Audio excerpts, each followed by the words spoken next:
Halo, Assalamualaikum warahmatullahi wabarakatuh. Bagaimana kabarnya hari ini? Sukses selalu, terima kasih. Dan hari ini dinyatakan bahwa besok, tanggal 1 Maret 2023, kita udah nggak pakai masker lagi. Ayo, bagaimana menurut kalian? Apakah kalian setuju dengan ide ini? Apakah kalian senang dengan ide-ide ini? Atau kalian malah merasa, enggak juga li, Miss. Enakan pakai masker sih sebenarnya. Enggak lah, Miss. Sebenarnya aku lebih suka seperti ini, seperti itu. Ayo, bagaimana dengan kalian? Saya pribadi, saya masih tetap suka pakai masker. Karena sekali lagi menghindari dari debu-debu dan ngirit lipstik. Jadi orang usah lipstikan, tetap pakai masker. Itu saya. Bagaimana dengan kalian? Karena sudah merasa nyaman dengan pakai masker. Cuman kadang-kadang lewes pas bedaan kandel di masker kelet. Jadi waktu ngambil itu gak iso kelihatan ya. Ini yang pertama. Dan yang kedua, piye kabare sing senengane ngapusi masker harus dilepas kabeh apa cik? Tetep maskeran. Bercanda, jangan diambil hati. Jadi di akhir Februari ini kita meringkas banyak hal yang terjadi di bulan Februari ini. Dari banyak hal, salah satu mbaknya meninggal pas di Valentine Day. Kita kirim doa buat almarhumah, semoga diterima di sisinya. Dan yang kedua yang kita terima informasi yang menggemparkan di jagat raya adalah satu fenomena tentang apa, Miss? Tentang kasus mutilasi. Jadi di bulan Februari ini adalah di bulan dimana yang banyak berdampak negatif ya. Biasanya kan kalau Februari kan bulan atas nama cinta ya. Kan Valentine Day katanya. Tapi kebetulan Valentine Day itu saya tidak pernah mendapatkan bunga dari suami saya. Suami saya selalu bilang, buat apa memberimu bunga cuma 1 hari? Dalam 365 hari, aku selalu menyakitimu. Jadi dari kata-kata itu saya petik adalah kebahagiaan itu utuh, tulus, tidak harus hari itu saja. Dan saya tidak mendapatkan bunga memang pada saat itu. Dan kembali lagi pada kasus yang mutilasi yang terjadi di Hong Kong ini. Jadi saya petik dari beberapa media yang mengatakan bahwa sangat sadis sekali dilakukan oleh keluarga ini. Ini adalah keluarga mertua dari Abi. Mertua si Abi itu dulu adalah mantan polisi yang mengundurkan diri karena ada kasus, dan akhirnya si Abi ini menikah pada umur 18 tahun dan memiliki 2 anak, cowok cewek. Tapi pada tahun berapa ya? Kok lupa saya? Tidak tahu tahun berapa lah, saya lupa. Saya takut salah menyebutkan tahunnya. Habis itu dia bercerai, akhirnya dia berpacaran dengan salah satu orang terkaya di Hong Kong juga sih. Abi ini orang kaya juga karena dia sebagai modeling. Dan dia punya rumah yang ditempati oleh mertuanya si Abi ini beserta suami dan anak-anaknya. Mantan suami sama anak-anaknya. Tapi dengar kabar karena Abi ingin menjual rumah itu, terjadilah fenomena ini terkuak. Terkuaknya bagaimana, Miss? Jadi Abi ini mau menjual rumahnya yang berharga MM-an, dan mertuanya itu tiba-tiba menyewa rumah di Taipo. 3 lantai atau 2 lantai? 3 lantai atau 2 lantai.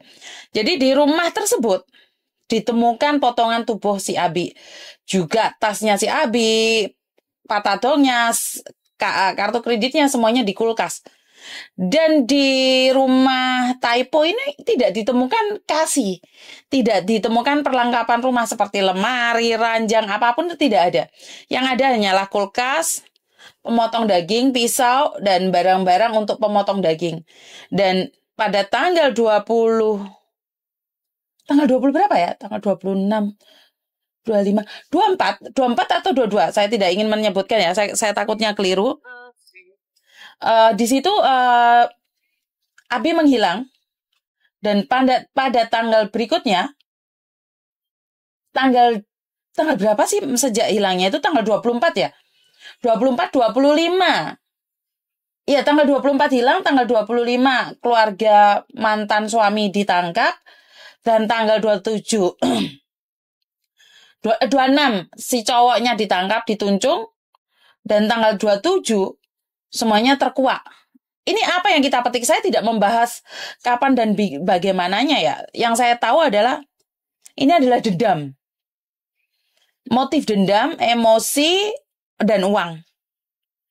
Disinilah saat uang dan dendam menguasai diri kita, itu kita bisa khilaf, kita bisa hancur, kita bisa kehilangan segalanya ya Mbak ya. Karena memang uang itu membuat kita buta. Uang itu bisa menjadi racun, setan bagi kehidupan kita. Karena itu sampai dipotong-potong yang sangat mengenaskan adalah bagian tubuhnya itu disebar kemana-mana. Itu yang sangat menyedihkan bagi saya. Saya tidak bisa menerimanya dengan akal sehat. Karena kasus Ferdy Sambo di Indonesia itu sudah cukup membuat kita sebagai manusia biasa punya emosi yang tidak terkontrol. Apalagi ini dipotong-potong. Dan bagaimana trauma yang akan dialami oleh anak-anaknya. Hanya karena harta, bapaknya masuk penjara, neneknya masuk penjara, kakeknya masuk penjara, pakdenya masuk penjara. Terus bagaimana kelanjutan hidup ini? Nah, ini adalah sebuah trauma ya. Saya rasa publik juga akan trauma dengan keadaan ini. Publik juga akan berpikir, wah, kok bisa seperti ini? Itu karena apa? Karena kesombongan, keegoisan, harta, dendam. Nah, ini menanggapi yang Hong Kong ya.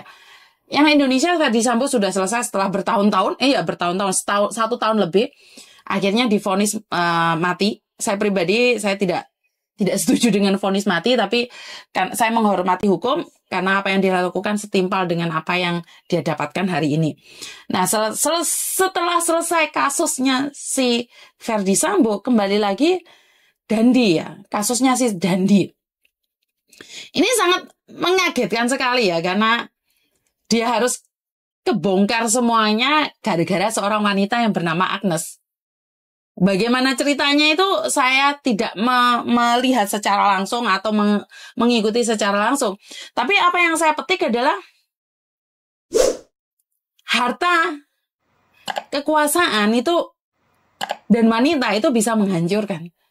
Jadi si cowok ini dengan gaya elegannya dia menghantam orang lain. Sebenarnya tidak peduli itu anak GP Ansor atau anak siapapun. Kayaknya dia sering melakukan seperti itu. Ini menurut saya bukan pertama kali. Karena kasus ini mencuat karena dia menghantam anak GP Ansor. Jadi otomatis masyarakat tidak terima dong. Wah, kalau dipikir-pikir gajinya berapa bapaknya tapi gaya anaknya elit banget. Nah, sampai bapaknya kehilangan pekerjaan gara-gara ulah anak. Ya ini adalah harta kekuasaan. Anak, istri bisa menghancurkan juga. Dari berbagai hal, di sini kita sebagai manusia biasa, kita banyak belajar ya Mbak ya. Jadi, menurut pendapat saya saja, dendam, emosi, uang, akan menjadi trauma pada diri kita sendiri. Dan kita akan hancur lebur karena itu. Karena sombong itu akan berakibat miskin permanen. Setuju nggak dengan apa yang saya katakan? Sombong itu membuat kita miskin permanen. Kenapa miskin permanen? Ya iyalah, kalau kamu tidak memperlihatkan kekayaanmu, maka bapakmu nggak akan dipecat. Bener nggak? Ini yang pertama. Dan yang kedua, kemarahan. Kemarahan yang tidak terkendali menghilangkan segala kesenanganmu. Ya, kemarahan yang tidak terkendali menghilangkan rasa kesenanganmu, rasa kekayaanmu. Benar tidak? Jadi ada dua hal yang di sini saya ingin bahas, bahwa marah membuat kamu miskin permanen. Sombong membuat kamu miskin permanen. Jadi, Miss, gimana kalau aku marahnya nagih hutang yang ditagih nggak ada responnya? Ya, itu di luar kendali saya ya. Saya cuma mengatakan dari term and condition saja. Jadi buat teman-teman di luar sana, ayo kendalikan amarahmu walaupun dia punya utang sama kamu. Dan jangan sombong, jangan pamer harta di media sosial. Karena saat kita pamer harta di media sosial, mungkin ada seseorang yang sedang mengincarmu. Saya ingin pamer, tapi yang saya bisa pamerkan adalah anak-anak saya, suami saya, yang syukur alhamdulillah walaupun kita bukan tergolong orang kaya tapi kita berkecukupan. Cukup saat kita nggak punya beras kita bisa beli, kita cukup untuk bayar rumah, kita cukup untuk bayar sekolah. Jadi itu aja dari saya, kurang lebihnya saya minta maaf dan wassalamualaikum warahmatullahi wabarakatuh. Berkat Tuhan mengalir atas hidup kita semua. Semoga semua makhluk hidup bahagia dan terima kasih. Bye-bye.